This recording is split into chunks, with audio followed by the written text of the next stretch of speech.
இயேசு கிறிஸ்துவில் பிரியமான உறவுகளே, 3 வகையான துன்பங்கள் நம் வாழ்வில் உண்டு என்பதை நாம் மறந்துவிடக்கூடாது. 1 காற்று வகையான துன்பம், 2 கற்பனை துன்பம், 3 லட்சிய துன்பம். காற்று வகையான துன்பம் சும்மா தலைவலி வரும், காய்ச்சி வரும், உடனே உட்கார்ந்து ஓன்னு அழுதுகிட்டு இருக்கிறதுல வேலையில் அது வரும். காற்று அடிக்கிறது போல அது சில நேரங்களில் வரும் செல்லும். இது காற்று வகையான துன்பம். கற்பனை துன்பம் கொஞ்சம் வயிறு வலிக்கிற மாதிரி இருக்கும், உடனே நம்மளா கற்பனை பண்ணிக்கிறோம், இது கேன்சரா இருக்குமோ, இந்த கட்டி எப்படி இருக்கும், ஒருவேளை நம்ம இருமிக்கிட்டே இருக்கிறோமே, ஒருவேளை நமக்கு டிபி நோய் இருக்குமோ, ஒருவேளை தலை வலிக்குது, ஒருவேளை மூளையில எதுவும் கரப்பாம்பூச்சி இருக்குமோ, இல்ல கொஞ்சம் நுரையீரல் வலிக்கிற மாதிரி இருக்கே, சிலந்தி கூடு கட்டி இருக்குமோ. கற்பனை துன்பம். 3வது வகையான துன்பம். இந்த 2 துன்பத்துல எந்த துன்பத்துல இருக்கிறீங்கன்னு பார்த்துக்குங்க. 3வது துன்பம் லட்சிய துன்பம். இப்ப பாம்பன்ல நடந்தது, திருமணம் முடித்து 1 ஆண்டுகள் ஆகி கருத்தரித்திருக்கிறார். கருத்தரித்த உடனே 5வது மாதத்திலே அவர்கள் பரிசோதிப்பதற்காக மருத்துவமனை செல்கிறார்கள். பரிசோதித்ததிலே சொல்கிறார்கள், குழந்தை மூளை வளர்ச்சி இல்லாமல் தான் இருக்கும். உங்களுடைய வயிற்றில் இருக்கக்கூடிய குழந்தை மூளை வளர்ச்சி இல்லாமல் தான் இருக்கும். அதுவா எதையும் செய்ய முடியாது, நீங்க தான் செய்யணும். இப்ப நீங்க முடிவு எடுத்துக்குங்க, இந்த குழந்தை வேண்டுமா வேண்டாமா, இதுதான் உங்களுக்கான தீர்வு, எடுத்துக்குங்க அப்படின்னு சொன்னோன்னே கணவனும் மனைவியும் வெளியில் இருந்த மாதா சிறுவத்தை பார்த்து கண்ணீர் வடித்து முழங்கால் படியிட்டு சரியான கத்தி ஓலமிடுகிறார்கள். சிறிது நேரத்திலே கணவன் தன் மனைவியுடைய தோளை தொடுகிறார், அமைதியாகிறார். இருவரும் அமர்கிறார்கள். கடவுள் நம்மை இணைத்தார், கடவுள் நமக்கு குழந்தையை கொடுத்தார், இந்த குழந்தையை வளர்ப்போம் என்பது என்னுடைய முடிவு, உன்னுடைய முடிவு என்ன என்று கேட்கும்போது எனக்கும் அதேதான் தோன்றியது, நாமும் வளர்ப்போம் என்று சொல்லுகிறார். இப்போ போன வாரத்தில் தான் டெலிவரி ஆச்சு. மருத்துவர் சொன்னது ஒண்ணு கூட அதில் இல்லை. மருத்துவர் சொன்னார் மூளை வளர்ச்சி இல்லை என்று, ஆனால் அந்த குழந்தை நல்லா இருக்கு. மருத்துவர் சொன்னார் இந்த குழந்தையால் எதுவும் அதால் செய்ய முடியாது என்று, அந்த குழந்தை அதுவாக கால் கைகளை உதறுகிறது. நம்பிக்கை, லட்சிய துன்பம். அந்த தாய் அந்த கடந்த 5 மாதங்களை தவிர 4 மாதங்களும் அவர் பட்ட வேதனை, அந்த லட்சியம் கடவுள் எனக்கு கொடுத்திருக்கிறார், நான் துன்பத்தை சுமக்க வேண்டும், நான் வளர்க்க போகிறேன் என்று அவர் ஆலயத்தில் அமர்ந்து அவர் ஜெபித்த ஜெபங்களும் இரக்கத்தின் ஆண்டவருடைய ஜெபங்களும் சரி, அன்னை மரியாளுடைய பரிந்துரையும் சரி, அவர் அன்றாட நாடுகிறார். இதுதான் லட்சிய துன்பம். அந்த லட்சியத்திற்காக துன்பப்பட்டவர்கள் திருவுளியத்திலே 2 நபர்களை நாம் ஆழமாக சிந்திக்க பார்க்கிறோம். ஒன்று, இயேசு கிறிஸ்து லட்சியத்திற்காக துன்பப்பட்டார்னு நாம் சொல்லுவோம். 2வது, அன்னை மரியாள் லட்சியத்திற்காக துன்பப்படுகிறார். ஆமேன் என்று சொன்னதில் 1000 அர்த்தங்கள் உண்டு என்பதை நாம் ஆழமாக சிந்தித்து பார்க்க வேண்டும். அதுதான் இன்னைக்கு ஆண்டவர் இயேசு கிறிஸ்து சொல்லுகிறார், நீங்கள் என் அன்பில் நிலைத்திருக்க வேண்டும் என்றால் என்னுடைய கட்டளைகளில் நிலைத்திருங்கள், அதை கடைபிடியுங்கள் என்று சொன்னார். அவர் சொன்னது 10 கட்டளைகள் அல்ல, அவர் சொன்ன ஒரே கட்டளைகள். கண்ணுக்கு கண், பல்லுக்கு பல் என நீங்கள் பழைய ஏற்பாட்டில் வாசித்திருப்பீர்கள். ஆனா இயேசு ஒருபடி மேல போவார். ஆனால் நான் உங்களுக்கு சொல்கிறேன் பார். அந்த ஆனால் என்றால் அதில் உள்ள அர்த்தமும் இதில் உள்ள அர்த்தமும் முற்றிலும் மாற்று பெறுகிறது. அப்ப ஆனால் என்று சொல்லக்கூடிய இறைவன் சொல்லுகிறார், நீங்கள் உங்களை துன்புறுத்துவோருக்காக வேண்டுங்கள், அவர்களை மன்னியுங்கள் என்று சொல்லி முடிக்கிறார். இதுதான் ஆண்டவர் சொல்லிக் கொடுத்த அந்த கட்டளையா என்றால் 2 கட்டளை.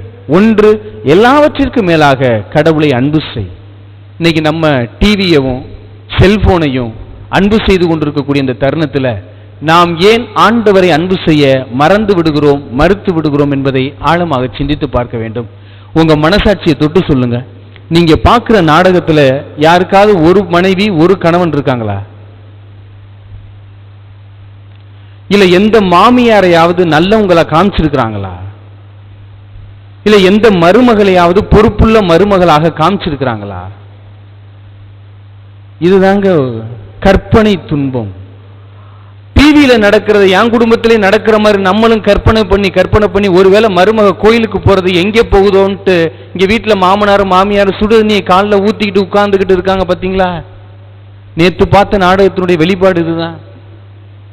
ஆனால் நேத்து படித்த நற்செய்தி நமக்கு மறந்து விட்டது, ஆண்டவருடைய கட்டளை மறந்து விட்டது. ஒரு வாரத்துக்கு முன்னாடி பார்த்த நாடகம், 2 பேருக்கு சண்டை, மாமியாருக்கும் மருமகளுக்கும். என்ன சண்டை அப்படின்னா, ஒரு வாரத்துக்கு முன்னாடி நாடகத்துல என்ன நடந்துச்சு இந்த மாமியார் மருமகள் டிஸ்கஸ் பண்றாங்க. மாமியார் தான் வெளியில யார் வர்றதுன்னு பார்த்ததுன்னு மருமக சொல்ல, மாமியார் சொல்றாங்க இல்ல மருமக தான் டீல தண்ணியை ஊத்துனது, மருமக தண்ணியை ஊத்திட்டு அவங்க அம்மா தான் விஷத்தை ஊத்துனான்னு மாமியார் சொல்றாங்க. இப்ப உங்களுக்கு ஏதாவது புரிஞ்சிச்சு? எனக்கும் புரியல. இது என்ன பிரச்சனைனே தெரியல. இன்னைக்கு நம்ம குடும்பத்தில் நடக்கிறது பூரா கற்பனை துன்பம், காற்று துன்பம், நமக்கு லட்சிய துன்பம். என்ன இன்னொன்று, சென்னையில் கோடம்பாக்கத்தில் இருக்கும்போது அங்கே நடந்த ஒரு நிகழ்வு இதுதான். என்ன நிகழ்வு அப்படின்னா, ஒருவருடைய 19 வயது ஆகிறது அவனுக்கு. அவனுடைய தாய் தகப்பனும் இருசக்கர வாகனத்தில் செல்லும் போது எதிர்பாராத விதமாக விபத்துக்கு உள்ளாகி கால்களையும் கைகளையும் இழந்து விட்டார்கள். அவனுக்கு 24 வயதாகிறது. பெண் பார்க்க வேண்டும் என்று வீட்டிற்கு நாங்கள் செல்கிறோம். பார்த்து அவன் சொல்றான், எங்க அம்மாவும் அப்பாவும் குழந்தை ஆயிட்டாங்க, இனிமேல் நான் திருமணம் பண்ணி என்ன புண்ணியம் ஃபாதர் அப்படின்னு சொல்றாங்க. உடனடியாக அவருக்கு இன்னைக்கு வயது எத்தனை? 28 வயசு ஆகுது. அவ்வளவுதான். அவன் சொல்லுகிறான், நான் எனக்கு கடவுள் கொடுத்த இது ஒரு வாய்ப்பு ஃபாதர், நான் வேணாம், எனக்கு இதுவே போதும், நான் இப்படியே இருந்துட்டு போறேன், அதான் நல்லா இருக்கு அப்படின்னு சொல்லக்கூடிய ஒரு சூழ்நிலை. லட்சிய துன்பம். அன்னை மரியாள் பட்டது ஒரு லட்சிய துன்பம். இன்று நானும் நீங்களும் படுவது என்ன துன்பம்? காற்று வகையான துன்பம். நீங்க ஒருத்தராவது சொல்லுங்க. எங்கள ஒரு ஃபாதர் இருக்கிறார், அவர் சொன்னாரு, நான் இல்லாட்டினா அந்த ஸ்கூல் நேரம் இந்த அளவுக்கு வந்திருக்காது, நான் இல்லாட்டினா அந்த ஸ்கூலு இந்த அளவுக்கு உயர்ந்திருக்காது, நான் தான் இந்த ஸ்கூலை வளர்த்தெடுத்தேன் அப்படின்னு சொல்லும் போது ஆயர் சொன்னார், அழகா சொன்னார், எப்பா நீ செத்து போனாலும் பூமி சுத்தும், நீ செத்து போனாலும் பூமி சுத்தும், அதை மறந்துடாத. நீ ஒரு வழியை பின்பற்றினாய், அவ்வளவுதான். இன்னொருவர் வந்தால் அவர் ஒரு வழியை பின்பற்றுவார், அவ்வளவுதான். உன்னால் தான் எல்லாம் இயங்குகிறது நீ என்று நினைத்து விட்டால் அருளானந்தரையும் சூசியப்பரையும் இறக்கி வச்சுட்டு ஒன்னேத்தையும் கொண்டு வாங்கி நிப்பாட்டணும் அப்படின்னு சொல்லி சொன்ன. நாம் எதாலும் அதை நிப்பாட்ட முடியாது. துன்பம் என்பது என்ன அப்படின்னா, நான் உங்கள்கிட்ட கடந்த ஞாயிற்றுக்கிழமை சொன்னேன், நான் ஒரு பாடல் எழுதி அதை சரி செய்வதற்காக வைரமுத்து அவர்களை பார்க்க சென்றிருந்த போது, அப்ப இரவு விருந்து சினிமா நட்சத்திரங்களுக்கு நடைபெறுகிறது. அப்ப பாரதி ராஜா இயக்குனர் அவர்கள் என்னை ஒருத்தர் அறிமுகப்படுத்தி வைக்கிறேன், நீங்க என்னவா இருக்கிறீங்க? நான் ஃபாதரா இருக்கிறேன் அப்படின்னா.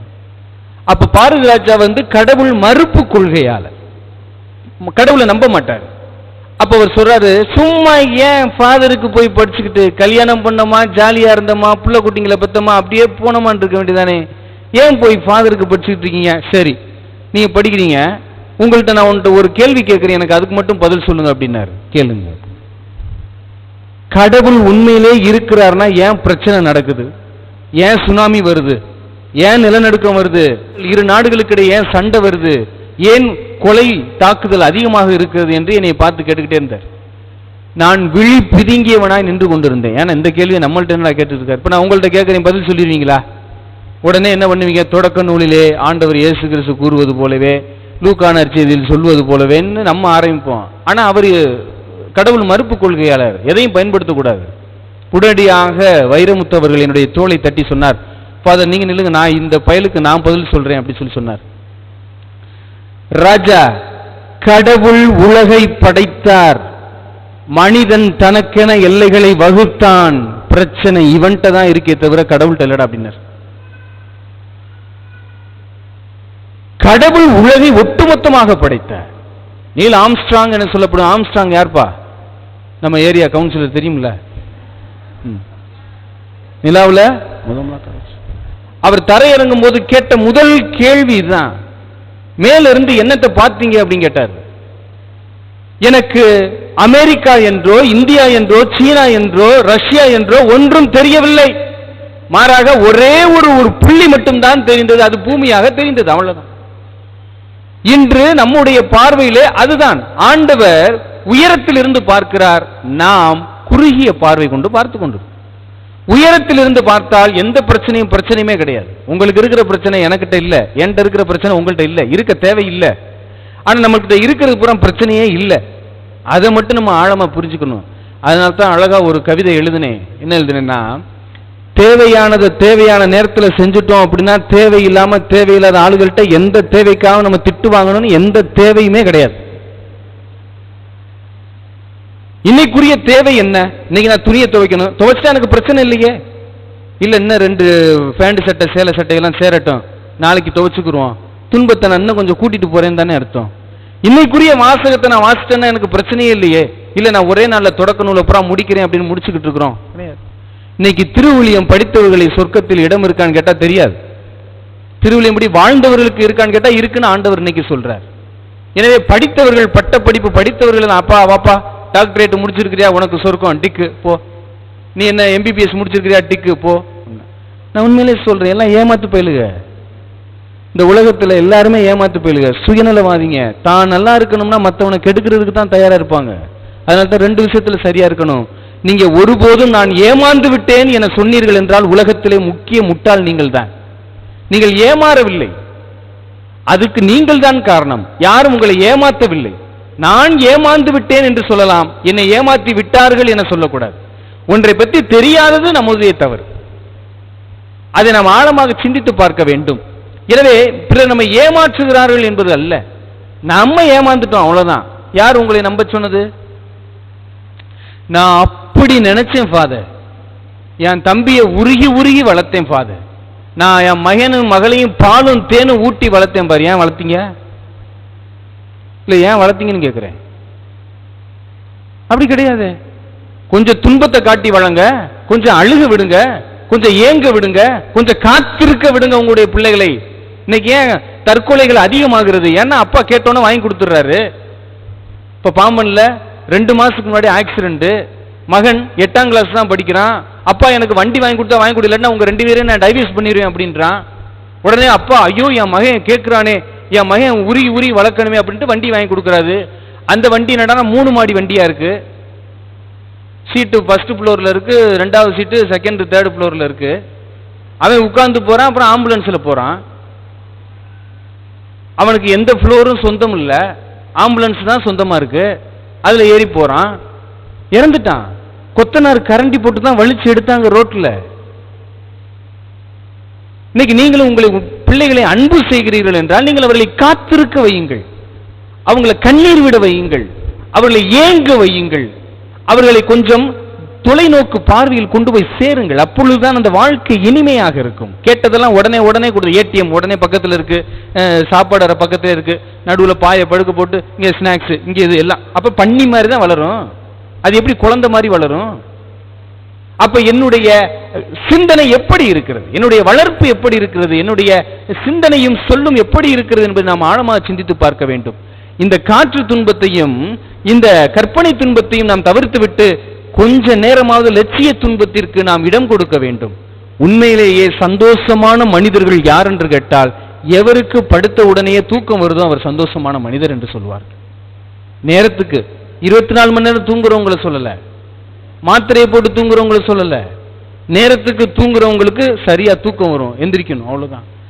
நீங்களும் நானும் இன்னும் 200 வருஷம் வாழ போறது கிடையாது. இங்க இருக்கிறவங்களே எத்தனை பேர் ஒருத்தவங்களை முட்டிக்கிட்டு கிடப்போம், எத்தனை பேர் சண்டை போட்டு உட்கார்ந்துருப்போம், எத்தனை பேர் அப்படியே மூக்கை முகரையும் தூக்கிக்கிட்டு உட்கார்ந்துருப்போம். சமாதானம் சொல்லல எத்தனை அடி பின்னாடி போவோம், எத்தனை அடி முன்னாடி வருவோம். எத்தனை வருஷம் வாழ போறோம்? கொஞ்சம் சிந்திச்சு பாருங்க. எல்லாரும் போக போறதுதான். இந்த பூமியில் நிரந்தரமா யாருக்கு இடமே கிடையாது. அவன் பணக்காரனோ ஏழையோ எல்லாருக்கும் ஒரே இடம் அந்த வயதுக்குள் இருக்க போறதுதான். இறந்துருவோம், அவ்வளவுதான். அந்த இறப்பு வரைக்குள்ளும் நான் என்னை எவ்வாறு தயாரிக்கிறேன், அந்த தயாரிப்பு தான் எனக்கு முக்கிய சொந்தமாக இருக்கிறது.